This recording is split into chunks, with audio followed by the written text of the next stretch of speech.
Okay, well, hello everybody. I am using what can only be described as a very budget tripod to hold my phone, so I apologise if this falls over at any point. So what we are looking at today, then year 10, is the following. So we are looking at a paper 1 question 4. Okay, now I'm sure most of you are capable of telling me exactly what that entails, but let's just have a brief reminder of what we need to do for this kind of question. So paper 1 question 4 then is worth 20 marks. Okay, just to put that into some context for you, that is 25% of paper 1. So it's 25% of total marks of paper 1, and that's 12.5% of your English language GCSE. Okay, so of pretty considerable value. Okay, 12.5% of your English language GCSE is paper 1 question 4. Now, let's have a little think about timing. We probably want to be spending in the exam 25 minutes, let's say, on this question. Now at home, and obviously it's just a practice run, you know, you can spend a bit more time, but in terms of the actual writing, you don't want to be spending any more than 30 minutes. You know, I think at home, max 30 minutes. Now this is going to be submitted on GCSE Pod, and it's going to be using Bear Grylls. Okay, so let's have a look at the question you've been set. We'll get to the extract in a moment, and of course that'll be available on Show My Homework tomorrow. But let's have a look at the question itself. So the question we are looking at here is a student having read this extract. Sorry, let's just make sure you can all see that. There we go. A student having read this extract said it is clear that Bear Grylls' grandfather, Neville, is a good man and was an important figure in his life. To what extent do you agree?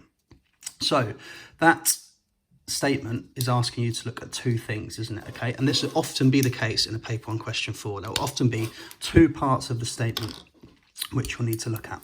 So firstly, it's this idea that Bear Grylls' grandfather is a good man. Okay, so we need to be looking for evidence to support or counter that idea that he's a good man. And the second part was he was an important figure in his life. Okay, so there's two parts. Now, in order to sort of explore this question fully, you're going to need to focus on those two parts. It's no good just looking at evidence for him being an important figure, in the life of Bear Grylls. Just like there's no point just looking for evidence of him being a good man. You need to really explore both parts of those statements. Now, what you will see the question is asking you to do is asking, to what extent do you agree? Now, I'm sure you've discussed this with your teachers, but what we mean by what extent, the key skill we're looking for there is this. We are really looking for evaluation. That's what we want. We need to be evaluating here, okay? Now, what do I mean by evaluation? Well, it's very much that idea of weighing things up, weighing up an argument, okay? So weighing up an argument, presenting an argument, and drawing, and this is very important, drawing a firm conclusion. Okay, now what that means is what we don't want is we don't want any fence sitting. Okay, we don't want you saying, yes, well, you could say that, I sort of agree, I sort of disagree. What you really want, and what's really important here, is that you come to a very firm idea about to what extent you agree with that statement, and you want to make that clear in your opening. Now, if I can just refer you to the mark scheme here. Sorry, I'm sitting on the world's squeakiest chair, so you might be able to hear that. What we're looking for here, right at the top level of the mark scheme, okay, if we're looking at level 4, it's all about this perceptive and detailed evaluation. So what that really means here is there's no pressure in the question for you to sort of have a balanced view, but I think that's important. Okay, so what I would do in the question we're going to look at today is, I think you want sort of 6 pieces of evidence that support and 2 that go against. Okay, so I think it's really important that, and this is where this idea of perception comes in, is that you're making a firm statement about how you feel towards a statement. So you can say, yes, it is true that this is the case. However, and it's important to have that little bit of balance that shows you are being perceptive, because you are looking at the other side of the argument. You're really sort of thinking deeply. I mean, we'll see in this extract, the obvious answer is that yes, Bear Grylls' grandfather was a good man and was an important figure in his life. However, the real level of perception there comes from where can you see elements that maybe this is not the case. That's really requiring a deeper level of thinking, I think. So what is it then? What are the key things you need to do? So we've talked about evaluation, and we've talked about having that level of perception. So that really comes into evaluates critically, okay? You're talking about the effects on the reader. So that's how you're reacting to the statement. And again, like I've said, the best way to do that in this case, I think, is to show that level of perception, is to talk about some points against the statement. Now, also, and very, very, very important here, perceptive understanding of writers' methods.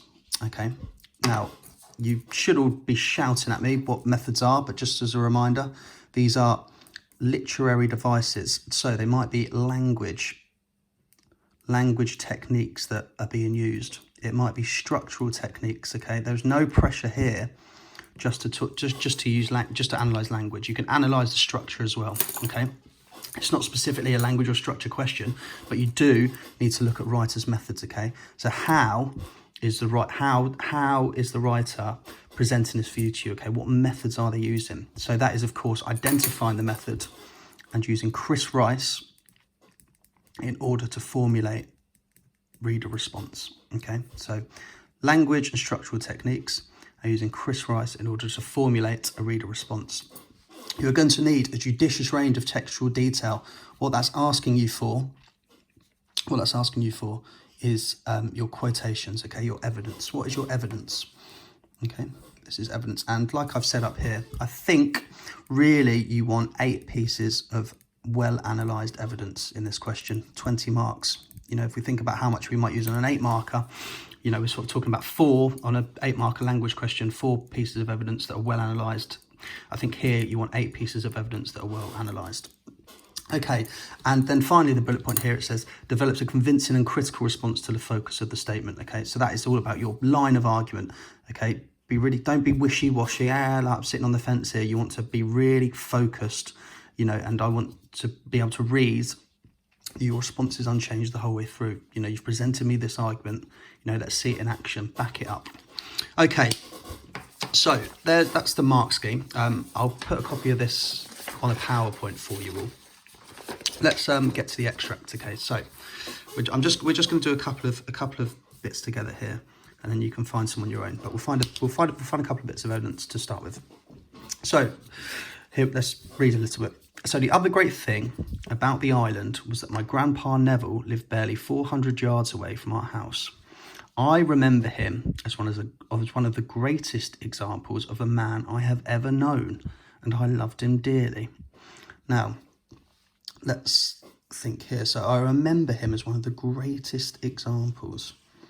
Right, if we're thinking about what part of the statement that responds to, clearly that demonstrates to us as the reader that Bear Grylls considered his grandfather to be an important and influential figure in his life, really. So we can put that straight away, can't we? We can talk about this demonstrates importance and influence. Okay, very much influenced the man Bear Grylls was to become. Now, when we're annotating, of course, you'll write about this in greater detail. In terms of level of layers of analysis, we probably want 3 sentences of analysis per point. Always think Chris Rice twice. If in doubt, if you're thinking about, have I done enough analysis there? And then we also need to think about the method being used here. Now, of course, you should all be able to tell me that greatest is an example of a superlative. Okay, it can't get any greater than that. It's the greatest. His grandfather to him was the greatest. Okay, and again, if I just refer you back to the question, very much demonstrates that his grandfather was an important figure in his life. So then we get this ream of adjectives. He was gentle, kind, strong, faith-filled, and fun-loving. Now, we might want to discuss these adjectives, mightn't we? We might want to say, look, again, as far as Bear Grylls is concerned, his grandfather's about as good a man as you can possibly be. So we've got a list of adjectives here, a range of adjectives. We want to look at some of those in detail, but certainly, and now this is really important, this is where we're sort of looking for that level of perception. From Bear Grylls' perspective, so from his perspective, his grandfather is a good man, okay? He's a good man. Now, if we are looking, so there's a couple that sort of that very much would say, yeah, you know, what we've got here is very much this idea of a good man.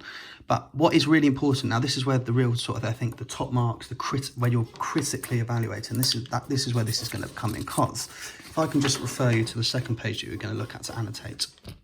Sorry, just move my tripod up here. Right, what we've got here is, and it's very much evident here, I think. So he talks about, look, here we go, even at the start of this paragraph. He was both a perfect sportsman and a perfect gentleman. I mean, look, if we look at the repetition of perfect there, might we sort of think this is a little bit hyperbolic? Okay, it's the idea of it might be hyperbolic. Okay, look, and then we get this sentence here. I never heard him speak ill of anyone. I never saw him perform an unkind act. Now, what we've got here is Bear Grylls using. Now, if I was in a classroom, I might be saying, Ollie Ewing or Laura Marrett, what method's being used there, where we've got repeated words at the start of a clause. And of course, you would tell me that that is anaphoric repetition. Can you see that? Let's move up a little bit.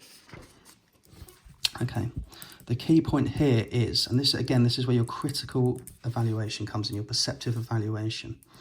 Okay, the key point here is, and it's the idea about perspective I've talked about, where from Bear Grylls' perspective, he is a good man, he was a very important figure in his life, but we've got a very one-sided view here, haven't we? Okay, and there's that whole idea that when we think back about people we know, who have maybe passed away from many years ago, we tend to almost, potentially deify these people and hold them up in a higher esteem than maybe, not that we should, but we hold them in a higher esteem than because they've passed away, and we tend to remember their good elements. Okay, and it's very much this idea that as far as Bear Grylls is concerned, he never saw any of this, but it doesn't mean that it didn't exist. So can we actually reach a judgment that he was a good man? So on this evidence that Bear Grylls has presented us, we can say, yes, he was a good man. But if we're being critical and perceptive in our evaluation, we might say that actually we've only got one perspective here. We don't have anyone else's viewpoint on his grandfather. We just have Bear Grylls' perspective. So our overall statement might be, certainly Bear Grylls' grandfather was an important figure in his life, and certainly as far as Bear Grylls was concerned, he was a good man. However, due to the fact we have a first-person narrative and we are only receiving one perspective, we can't draw an overall conclusion about his qualities because, he might have been horrible to other people in his life. Now, if I can just draw your attention here. Oh, that's just my mum's going to come in. What if I can just draw your attention here? What we've got is, these are going to be up and show my homework. Sorry, that's just my mum. So it's going to be this overall reminder of what you need to do for a question 4. Okay, so there's some you shoulds here, and it gives you the example of the question. Obviously, you'll have the question as well. I've also given you this slide as well with a checklist. It's got some vocabulary, plenty of sentence starters. There's passport codes here about what you need to do. And also, if you wanted to do a little bit of sort of self-evaluation, assessment before you upload it to GCSE Pod, then you're more than welcome to do so as well. So that's all going to be here for you. Enjoy. I think there's lots to get stuck into there, lots of evidence to sort of help you formulate and write. And I look forward to reading some of your responses.